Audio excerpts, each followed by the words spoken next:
morning. It's very early here. It's almost 3 o'clock.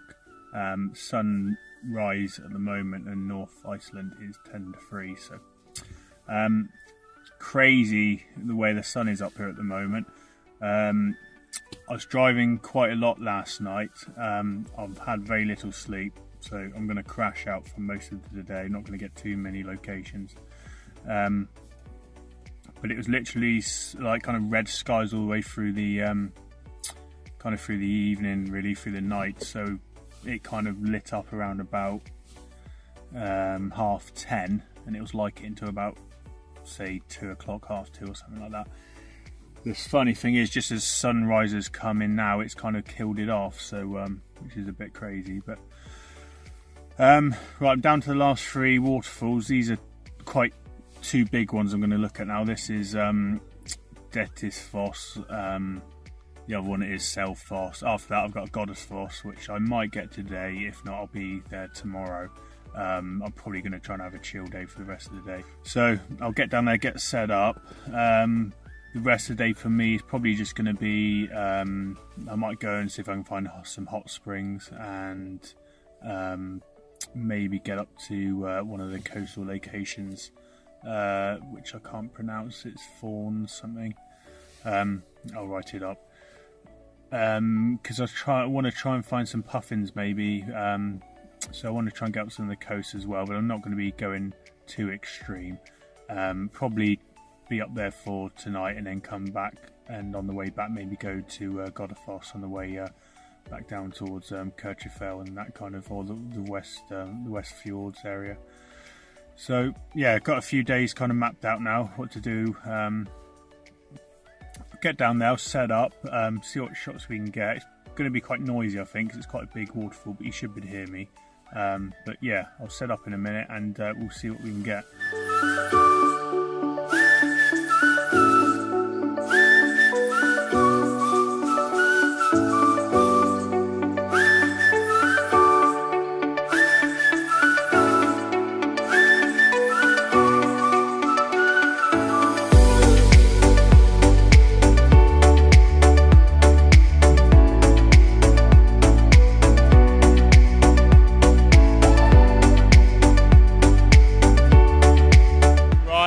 I'm at the waterfall, epic alert, awesome thing. It's hard to show how big it is, but it is huge. I'm gonna guess something like, I don't know, it's got to be at least 120 meters or something like that. Yeah, I'll put it up what it is when I find out anyway, when I wiki it later. Yeah, so much water and it's so powerful. Unfortunately, like a lot of the waterfalls on Iceland I've come across, there's just too much water sometimes. You get this spray and it's really annoying because you just can't really capture any detail in it. It just masks, as you can see all along the bottom here. It just kind of masks all the all the bottom of the waterfall. You can't really see it. So what I'm doing is I'm shooting really underexposed. I'm all the way down to like 2.5 stops underexposed on the camera. It's still coming out okay in the shadows. These rocks here are quite light, as you can see, so they're coming out okay anyway. And I think it's going to add a bit of mood. Luckily, this here is a pretty straight horizon above the waterfall, so I've managed to use my hard grad filter, the only one I've left, to darken the sky, just with making these kind of rocks a bit dark as well, but that doesn't really matter. The only thing with it is lacking a bit of interest really, because you don't really know how big it is. So what I'm going to do is I'm going to go over here, stand on the rock and just use myself as a bit of not really interest, but a bit of scale, so you can see how big it is, because at the moment that looks not very big at all.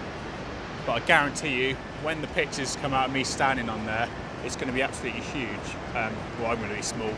It's going to show how big it is what I'm trying to say.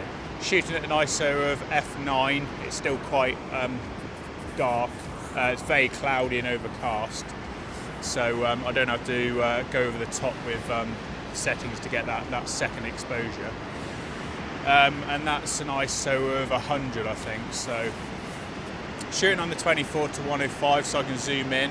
I'm going to do a portrait shot that's quite wide, and I'm probably going to zoom in a bit more on the landscape if I can get it all in there. So with the portrait, I want this, which you can't see, I want this snaky bit of the river in as well, so I can't go too zoomed in on that. Yeah, it's a really, really cool place. Yeah, so I'm going to get on with those shots now. And like I say, once I've done that, work my way down here. The next one will be Selfoss, which I think is a bit of a wider one and not so deep. So I'll catch up with you over there after you've seen these shots.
Right, I went into the eye of the storm and I've had to retreat because the camera started getting mist on it.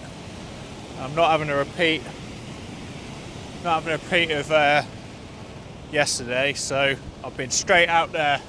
I've dried it off with my hat. But this phone is waterproof. The Samsungs are pretty good, so I'll get some video of it down there. I think the scene here is literally going to be more about these tiny falls, which you can just see along here, and there's a rock sticking out here, which means I can stand on there and shoot down into it. So yeah, it should be quite cool. You can see all the mist in the air above this. Every now and then you get plume just shoot up, and it is proper damp and misty down there. So that camera is going nowhere near it, but I'll go down there, get my hood up on the coat, get some footage of it just so you can see how powerful it is. It sounds pretty awesome from here, and I'll catch up with you over there in a minute.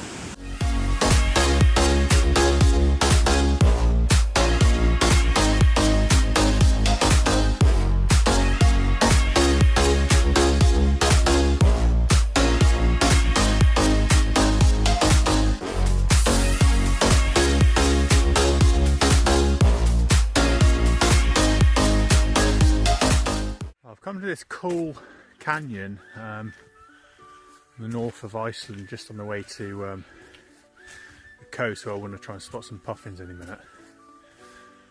It's really cool. It's not very photogenic, not much I can do with it.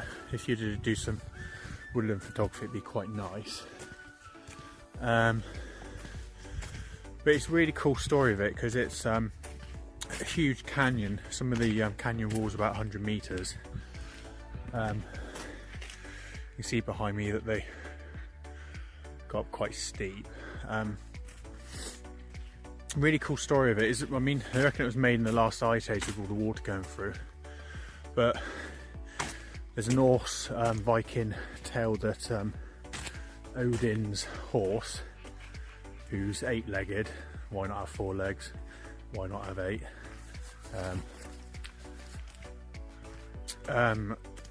accidentally put one of his hooves in the ground, and this is what caused it. So it's quite cool coming here with the kind of Norse Viking kind of tell behind it. It is a horseshoe canyon, so I can see why they'd leave that. It's quite cool. I always find Norse Viking mythology quite interested, actually. It's really cool. Odin was kind of the main god. He was a bit like Zeus. Obviously Thor, I believe, was his son, and Freya was his wife. And the Vikings and the Norsemen believed that crows were Odin's watchmen, so it's quite cool. A lot of the waterfalls and stuff in Iceland have crows around them, so if you can get those in the pictures, I think it adds a bit of depth to it as well, with the story and the history. Here's a bit of an interesting fact for you. Do you know that our days of the week come from mainly from the Vikings, which actually means, all Viking actually means is it's a job. You actually Norseman, and if you went out raiding, then you were a Viking. So not all kind of Vikings were Vikings, if that makes sense. Only the ones that went out raiding. But yeah, our days of the week. So Monday is Moon's Day. I'm not sure if that's got anything to do with Vikings or not, but it's kind of the day of the moon. Tuesday is Tia's day. I believe she was the god of the sky.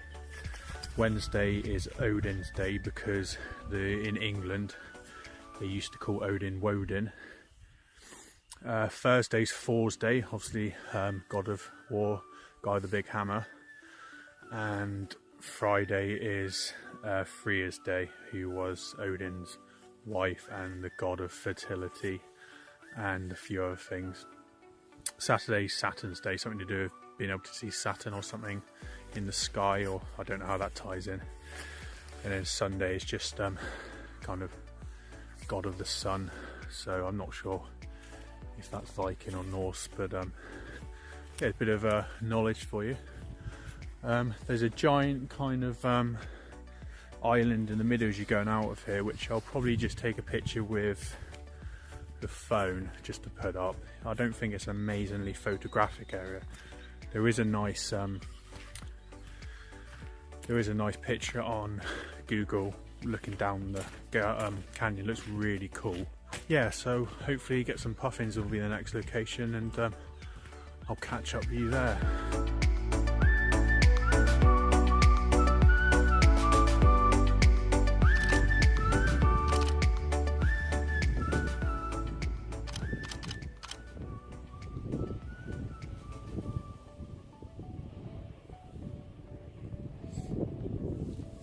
Right, I found some puffins. They seem to like nesting right in the top of the cliffs up in the grass bank.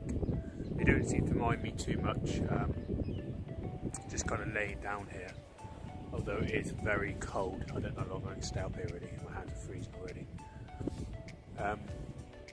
They don't seem too shy. I mean, they kind of know I'm there, they look at you for a bit and then they fly off, and sometimes they come back, sometimes they don't. They're not like the gulls who don't really care at all. But I've seen a few come out of the burrows along the top here, or the nests I suppose. It'd be nice if I could get one without kind of nest or the grass in the background, if it was just kind of them against the sea. So probably going to have a little wander around now and just see what else I can find. I won't do any more vlogging really. I don't see much to gain from it.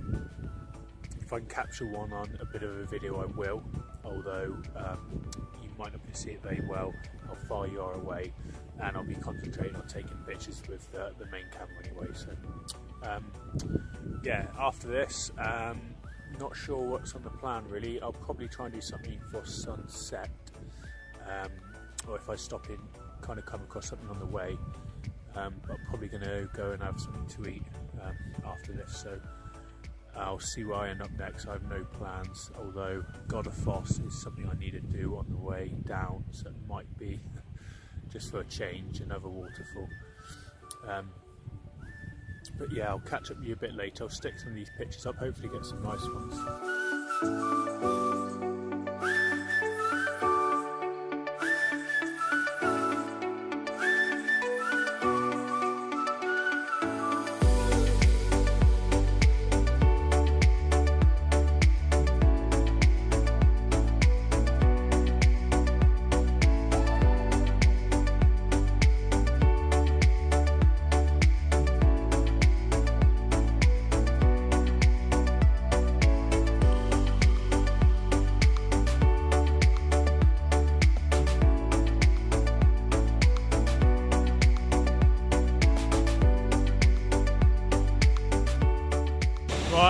up at Godafoss, another epic waterfall. Here it is. I'm precariously balanced on this edge here, just to get a composition that involves these two points. I've already been that side of it where most people are. You can see them all kind of stood there. But the composition's nowhere near as nice, so it's a lot nicer this side. That side I've done panos shots, zooming into, and I think they will come out quite nicely, but the normal image over there isn't that great. The camera's just getting kind of misted up now, so I'm not going to be here too much longer. I've got my hard grad on all the way down for an ND filter, because I've not got an ND filter anymore, as you'll know already. And I'm using a polarizer as well to cut some glare and also make it a bit darker so it can get that longer exposure. I'm doing anything between 2 seconds and 1/4 of a second, just to try and get a bit of smoothness in the water. Again, it's really misty. So the problem with all these big waterfalls on Iceland is that they're so powerful and huge. The one I did this morning, Dettifoss, that is Europe's most powerful waterfall apparently, I found out today. And they just cause so much spray. That's probably one of my favourite ones so far, is probably Godafoss, because there's not too much mist on it, and you can go right up to it and kind of get textures in the water and stuff without it getting misted out. So yeah, I'm shooting kind of this composition. It is quite nice, but the mist is just kind of killing it off really.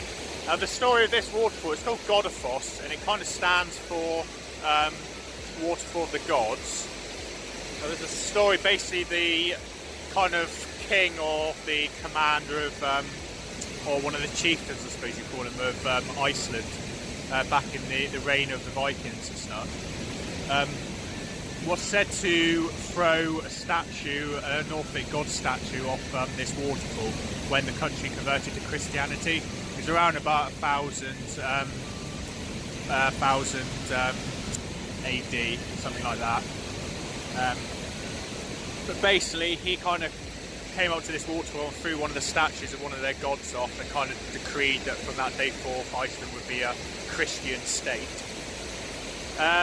It's quite a symbolic symbol really, because the Nordic people or the Vikings didn't really have much written text. They had a language obviously, but they didn't have much written communication, and all their statues of the gods and stuff actually had kind of symbols and scriptures on them, and kind of what related to their religion really, their pagan religion. So by throwing the statues off, it was kind of a way of throwing all the text in as well, and all the symbolic stuff with the old pagan religion, and converting over. So quite a cool story.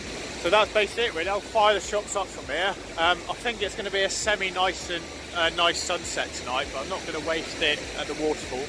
I think you can get some nice shots here. I have seen some in the past when people go further up this way and look down to the sunset. It does look really cool, but I don't think we're going to get that type of sunset. It's a bit too cloudy. So what I'm going to do now is I'm going to head over to the West Fords, try and get to a hot spring, quite a quiet, deserted one. Hopefully get there around twilight. Hopefully I'll be the only one there. Hopefully I'm finally going to get in one. So, but on the way, it's obviously going to be the West Fords. It's going to be lots of snow and ice on the peaks and stuff like that. So I'm hoping I'm going to come across an image for sunset, something along those lines. So yeah, you should see some images a bit later and catch up with me. If not, I'll fling these up, and I'll see you in the next one.